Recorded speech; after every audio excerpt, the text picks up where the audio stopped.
لالچ کے گھوڑے۔ بادشاہ خوش نہیں تھا، وہ خوش رہنا چاہتا تھا اور خوشی کی تلاش میں مارا مارا پھرتا تھا۔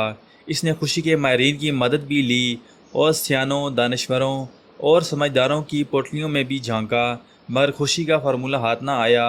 وہ ایک پہاڑ پر چلا گیا۔ پہاڑ پر ایک درویش رہتا تھا۔ درویش کے دو مشاغل تھے، صبح سادے کے وقت مشرق کی طرف منہ کر کے بیٹھ جانا اور سورج کو آہستہ آہستہ افق سے ابھرے ہوئے دیکھنا، اور اس کے بعد جنگل میں نکل جانا، سارا دن جنگل میں گزار دینا۔ بھوک لگتی تھی تو وہ درختوں سے پھل توڑ کر کھا لیتا تھا، پیاس محسوس ہوتی تو وہ ندیوں، جھرنوں اور آبشاروں کا پانی پی لیتا۔ درویش کے پاس رہنے کے لیے ایک کٹیا تھی، وہ رات کٹیا میں آ جاتا تھا۔ درویش کے پاس سردیوں کے لیے 2 کمبل تھے، گرمیوں کے لیے کھلا آسمان اور ٹھنڈی زمین تھی، اور کپڑے کی ضرورت زائرین پوری کر دیتے تھے۔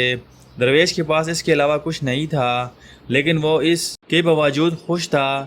بادشاہ اس خوشی کی وجہ دریافت کرنے کے لیے درویش کے پاس پہنچ گیا۔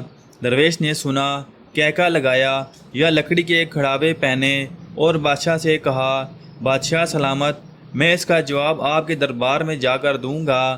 بادشاہ نے درویش کو گھوڑے پر بٹھایا اور دارالخلافہ آ گیا۔ درویش نے درخواست کی، آپ اب کسی ضرورت مند کو بلائیں۔ بادشاہ نے عرضیوں کی ٹرے سے ایک خط نکالا، وہ خط وزیر کے حوالے کیا اور ضرورت مند کو طلب کرنے کا حکم دیا۔ ضرورت مند کو دربار میں حاضر کر دیا گیا۔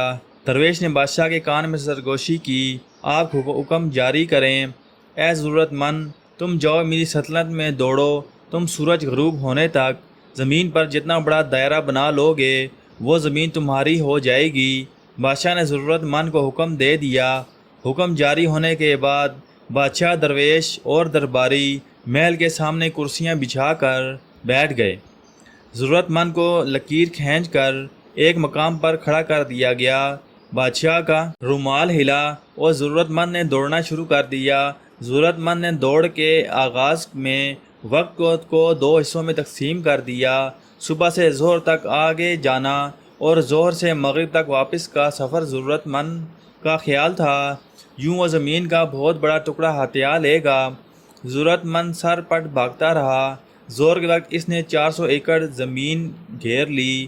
فارمولے کے مطابق ضرورت مند کو اب واپسی کا سفر شروع کرنا تھا، لیکن وہ لالچ کے شکار ہو گیا۔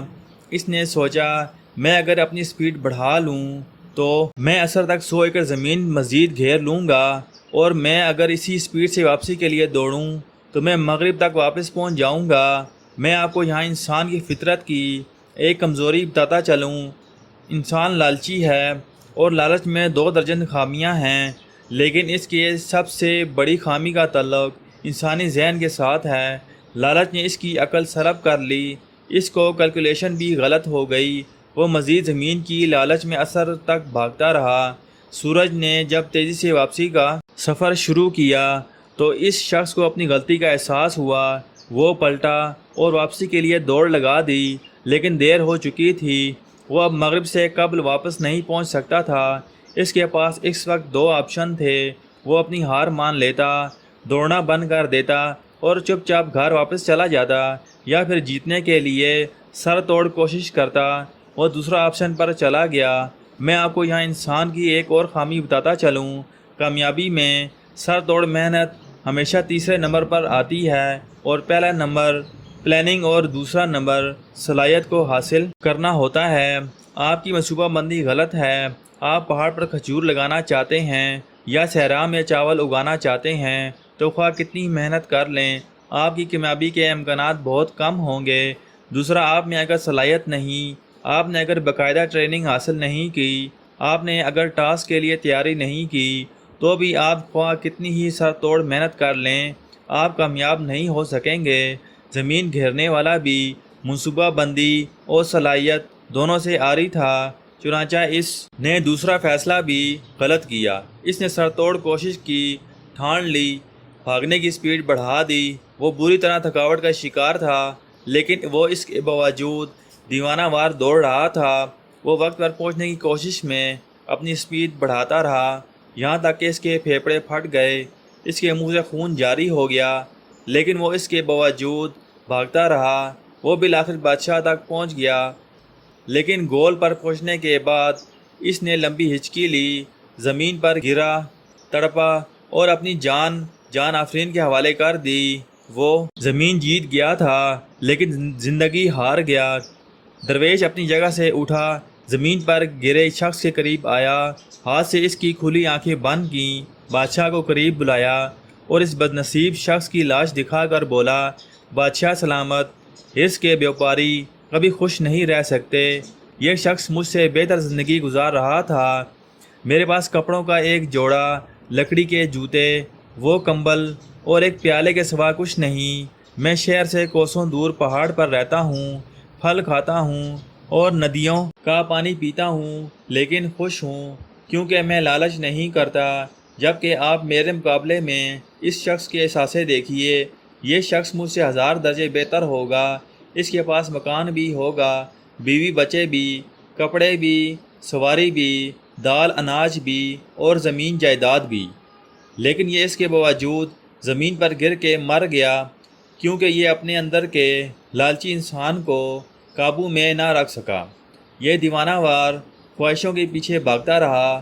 درویش نے لمبی سانس لی اور بولا، بادشاہ سلامت، حرص اور خوشی دونوں سوتنے ہیں، یہ اکٹھی نہیں رہ سکتی۔ آپ خوش رہنا چاہتے ہیں تو آپ کو لالچ کو طلاق دینا ہوگی۔ خوشی خود بخود آپ کے گھر میں بس جائے گی، لیکن اگر آپ لالچ کے گھوڑے پر بیٹھ کر خوشی کی تلاش میں سر پٹ بھاگتے رہیں تو آپ کا انجام بھی اس شخص جیسا ہوگا، آپ بھی عبرت کا رزق بن جائیں گے۔ بادشاہ کی آنکھوں میں آنسو آ گئے۔ اس نے گلو گیر لہجے میں عرض کیا، جناب بادشاہ سلامت، حرص کی دلدل ہوتی ہے، آپ بادشاہ ہوتے ہوئے خود کو لالچ سے کیسے بچا سکتے ہیں؟ درویش نے کہکا لگایا اور فرمایا، اختیار میں اضافہ بادشاہوں کی حرص ہوتی ہے، اور جو بادشاہ زیادہ سے زیادہ اختیارات حاصل کرنے کی کوشش کرتا ہے، اس میں اور زمین پر پڑے اس شخص میں کوئی فرق نہیں ہوتا۔ آپ اختیارات سمیٹنے کی بجائے اختیارات بانٹنا شروع کر دیں، آپ کو خوشی مل جائے گی۔